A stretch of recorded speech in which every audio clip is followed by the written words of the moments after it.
സുഗന്ധം കൊണ്ട് രാത്രിയെ ധന്യമാക്കി പ്രഭാതത്തിൽ ഭൂമിയെ പൂക്കളാൽ മൂടുന്ന ദേവവൃക്ഷം ഏതാണെന്നല്ലേ? മലയാളികൾ പവിഴമല്ലി എന്ന് വിളിക്കുന്ന നമ്മുടെ സ്വന്തം പാരിജാതം. സുഗന്ധം നിറഞ്ഞ ചെറുപൂക്കളും രാത്രിയിൽ മാത്രം വിരിയുന്ന അദ്ഭുത സ്വഭാവവും കൊണ്ട് പാരിജാതം നൂറ്റാണ്ടുകളായി മനുഷ്യരെ ആകർഷിച്ചു കൊണ്ടിരിക്കുന്ന ഒരു ചെറുമരമാണ്. ശാസ്ത്രീയമായി നിക്താന്തസ് ആർബോട്രിസ്റ്റിസ് എന്നറിയപ്പെടുന്ന ഈ മരം ഇംഗ്ലീഷിൽ night flowering jasmine, coral jasmine, tree of sorrow എന്നീ പേരുകളിലും അറിയപ്പെടുന്നു. നമ്മുടെ നാട്ടിലെ മിക്ക വീട്ടുമുറ്റങ്ങളിലും കാണാറുള്ള ഒരു ചെറു വൃക്ഷമാണ് പാരിജാതം. വലിയ ഉയരമൊന്നുമില്ലെങ്കിലും തൻ്റെ സാന്നിധ്യം അറിയിക്കാൻ അതിന് പ്രത്യേക കഴിവുണ്ട്. തൊട്ടാൽ അല്പം പരുപരുത്തതായി തോന്നിക്കുന്ന കട്ടിയുള്ള ഇലകളാണ് ഇതിൻ്റെ മറ്റൊരു പ്രത്യേകത. പക്ഷേ പാരിജാതത്തിൻ്റെ യഥാർത്ഥ സൗന്ദര്യം അത് പൂത്തു നിൽക്കുമ്പോഴാണ്. നടുവിലെ ഓറഞ്ച് നിറമുള്ള കുഴൽ ഭാഗത്തെ ചുറ്റി മഞ്ഞുതുള്ളി പോലെ വിരിയുന്ന വെളുത്ത ഇതളുകൾ. രാത്രിയിൽ വിരിഞ്ഞ് പുലർച്ചെ മണ്ണിൽ വീണ് കിടക്കുന്ന ഈ സുഗന്ധ പൂക്കളാണ് പാരിജാതത്തെ മറ്റു ചെടികളിൽ നിന്നും വേറിട്ട് നിർത്തുന്നത്. പരന്ന വട്ടത്തിലുള്ള പച്ചക്കായ്കൾ മൂപ്പെത്തുമ്പോൾ കടും തവിട്ടു നിറത്തിലേക്ക് മാറും. വിത്തുകൾ മുളപ്പിച്ചും കമ്പുകൾ നട്ടും പുതിയ തൈകൾ ഉണ്ടാക്കിയെടുക്കാം. നല്ല സൂര്യപ്രകാശം ലഭിക്കുന്ന ഇടങ്ങളിൽ ഈ മരം നന്നായി വളരുകയും ധാരാളം പൂക്കൾ നൽകുകയും ചെയ്യും.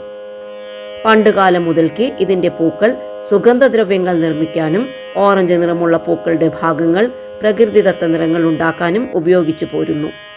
ആയുർവേദത്തിൽ നിരവധി രോഗങ്ങൾക്കും ഔഷധമായും പാരിജാതം ഉപയോഗിക്കുന്നുണ്ട്. നമ്മുടെ പുരാണങ്ങളുമായി ഇത്രയേറെ ഇഴചേർന്ന് കിടക്കുന്ന മറ്റൊരു മരമില്ല. ദേവന്മാരുടെ ആഭരണമായി കരുതപ്പെടുന്നതിനാൽ ഹർസിംഗാർ എന്ന മറ്റൊരു പേരിലും ഈ ചെടി അറിയപ്പെടുന്നു. പൂവിൻ്റെ നടുവിലുള്ള ഓറഞ്ച് നിറമുള്ള കുഴൽ ഭാഗത്തിൻ്റെ പ്രത്യേകത കൊണ്ടാണ് ഇതിന് പവിഴമല്ലി എന്ന പേരും ലഭിച്ചത്. പാലാഴി മഥനത്തിൽ നിന്നും ഉത്ഭവിച്ച പാരിജാത വൃക്ഷത്തെ ദേവലോകത്തിൽ നിന്നും ഭൂമിയിലേക്ക് കൊണ്ടുവന്നത് ശ്രീകൃഷ്ണനാണെന്ന് വിശ്വസിക്കപ്പെടുന്നു. പാരിജാത പൂക്കൾക്ക് വിരഹത്തിൻ്റെ ഒരു കഥ കൂടി പറയാനുണ്ട്. സൂര്യനെ ജീവനായി പ്രണയിച്ച ഒരു രാജകുമാരിയായിരുന്നു പാരിജാതം. എന്നാൽ ആ പ്രണയം സഫലമായില്ല. സൂര്യന്റെ തീഷ്ണത താങ്ങാനാവാതെ അവൾ ചാരമായി മാറി. ആ ചാരത്തിൽ നിന്നാണത്രേ ഈ മരം പിറവിയെടുത്തത്. ഇന്നും ആ വിരഹത്തിന്റെ ഓർമ്മ എന്ന പോലെ സൂര്യകിരണങ്ങളെ അഭിമുഖീകരിക്കാൻ കഴിയാതെ ഓരോ പുലരിയും സൂര്യൻ ഉദിച്ചുയരുന്നതിനു മുമ്പ് തന്നെ ആ പൂക്കൾ ഓരോന്നായി മണ്ണിലേക്ക് സ്വയം സമർപ്പിക്കുന്നു. സാധാരണയായി പൂക്കൾ പൊഴിഞ്ഞു വീണാൽ നമ്മൾ പൂജയ്ക്കെടുക്കാറില്ല.